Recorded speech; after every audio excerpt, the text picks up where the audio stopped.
Hello, I'm Gillian Young from Newhaven Research, Scotland.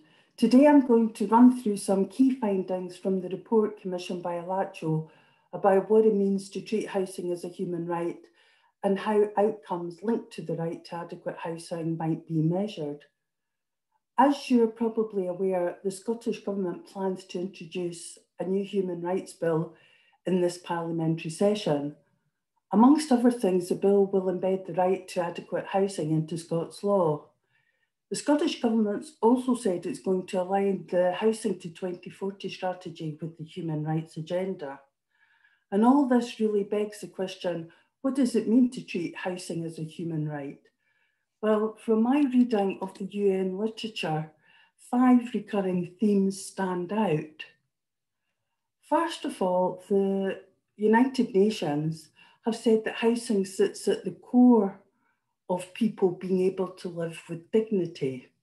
In fact, over the past decade, the United Nations have come to a view that housing, and in particular the lack of secure housing and the lack of affordable housing, is the single biggest issue confronting ordinary people across the globe. And that's regardless of whether they live in urban or rural areas or whether they live in rich or poor countries. So much so, in fact, that the former Special Rapporteur for Housing has said that having access to adequate housing is up there with environmental issues in terms of the most pressing issues facing the world today. An important implication of that is that investment in housing is important in its own right, and not solely because housing can make a positive contribution to the economy, health, education, and so on. It also means that in pursuing policies to decarbonise the housing stock, which, as you know, is a key priority set out in the 2040 strategy, it's going to be really important not to lose sight of the fact that people live in homes, and we need to think as much about their housing needs and aspirations. It's also very clear from the United Nations perspective that a home is first and foremost a social good that provides people with security, and that includes economic security for home owners, but it is not a commodity. The UN therefore expect housing strategies to promote a good tenure mix of housing, and that includes social housing for people across the income spectrum, so that people are not pushed or compelled to go into private renting and other tenures due to a lack of access to alternative options. In fact, the Special Rapporteur has gone so far as to argue that governments who have allowed housing to become a vehicle for wealth generation by investors have breached their legal commitments as set out in human treaties that they have signed up to.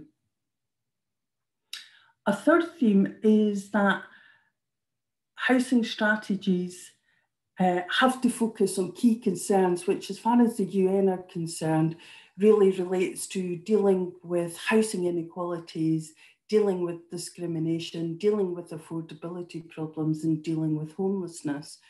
In particular, the United Nations have expressed deep concern about the lack of progress across different Western countries in terms of improving the living conditions and tackling the discrimination that's often faced by people who are poor, people who are homeless, people that have a disability, and gypsy travellers. Another key theme for the UN is that housing is an area where national and local government have to collaborate to deliver effective solutions. But they've been very critical that national housing strategies remain largely top-down exercises. And likewise, they've become increasingly vocal about their concerns that local governments often lack the capacity and resources commensurate with their human rights responsibilities. In terms of participation, the UN also stressed the need for meaningful engagement with individuals and communities, and that people as rights holders must have real opportunities to participate in shaping the decisions that affect them. And perhaps not too surprisingly, these concerns in terms of collaboration and participation were also strongly voiced by the Scottish National Task Force for Human Rights, who set out the framework around which the new Human Rights Bill will be framed. And the fifth theme that really comes through is that introducing the right to adequate housing as a legal requirement is going to challenge us all to think afresh about how we define and measure housing outcomes, needs and aspirations. It's partly because the UN have left it to individual states to define what the 7 conditions of adequate housing mean, and I'll say a little bit about them later. But it's also because very clearly the UN expect people to have a strong say and a strong role in defining their own needs rather than relying on top-down housing needs assessment. In short, I think we're going to have to go back and revisit and expand on the original local housing system strategies approach. The main focus, if you like, the main aim of the ALACHO study was to look at housing outcome indicators and to look at what housing indicators might help us to track progress towards the realisation of adequate housing over the coming decade and beyond. A total of 29 illustrative indicators were selected for review. And they were all based around the 7 conditions that make up the UN definition of adequate housing. These indicators had to be confined to what I've called objective outcome indicators, indicators about the material living conditions of households, rather than people's lived experience due to data constraints. Even so, only 12 of the illustrative indicators that we reviewed could be measured, and then not even always very precisely. But I'll quickly run through them. One of the key conditions of the UN definition of adequate housing is tenure security. And in that regard, Scotland has really good data on statutory homeless, and Heriot Watt have done some heroic work in trying to estimate the numbers of people who experience hidden homelessness. But statistically speaking, we know very little about people compelled to share accommodation or the living conditions of migrants. Perhaps more troubling still is we do not know what happens to people following eviction or repossession, and what proportion of those people become homeless, whether it's statutory or otherwise. And this is despite the fact that states have an immediate obligation to prevent people who are evicted or have their home repossessed from becoming homeless.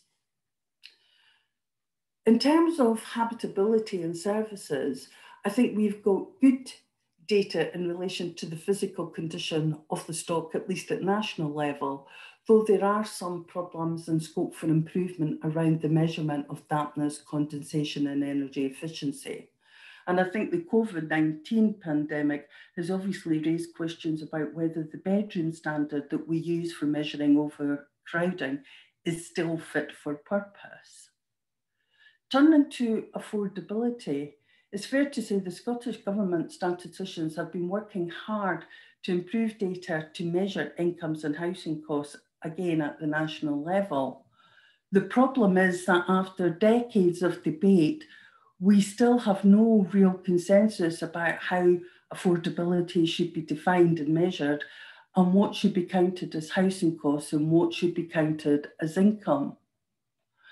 A related problem is that we cannot as yet get a clear picture about what social groups experience unacceptable housing cost burdens, partly because we're relying on survey data.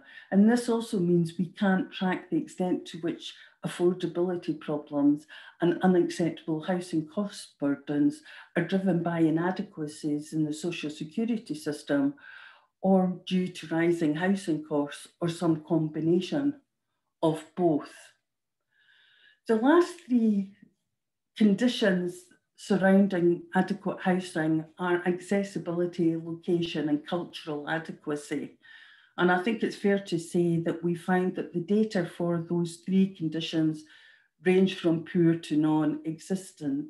If we take accessibility, for instance, we have little hard data to regularly monitor how many people with a disability live in a home that meets their needs. nor do we have any data to look at how many people are trapped in hospitals and other institutions due to a lack of access to suitable housing. At the request of ALACHO, we used the 12 indicators that could be quantified to estimate the number of households that might be at risk of falling short of adequate housing. Now, I must stress these figures are illustrative only and shouldn't be regarded as providing anything even resembling a definitive statement. The 12 indicators that went into these estimates covered homelessness, homes in poor condition, overcrowding, lack of adaptations, affordability, and energy efficiency. For the central estimate, we assumed that households required to spend over 25% of their net income were inadequately housed. We also assumed households that occupied a home with an energy efficiency rating of D or below were not adequately housed. And this is consistent with Scottish ambitions to ensure all homes attain C rating by 2035 or earlier. As you can see by looking at the table on the slide, for the 3 alternative variants we produced, we use less stringent affordability and energy efficiency criteria.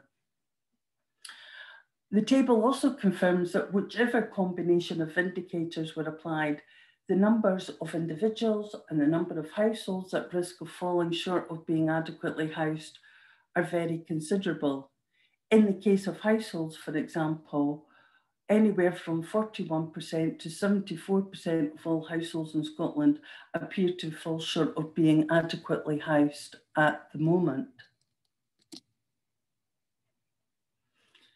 The figures look very frightening, but it's important to keep a sense of perspective. When we drill down and look at what sits behind these figures, it's very quickly apparent that most households fall short due to one measure, and that one measure is energy efficiency.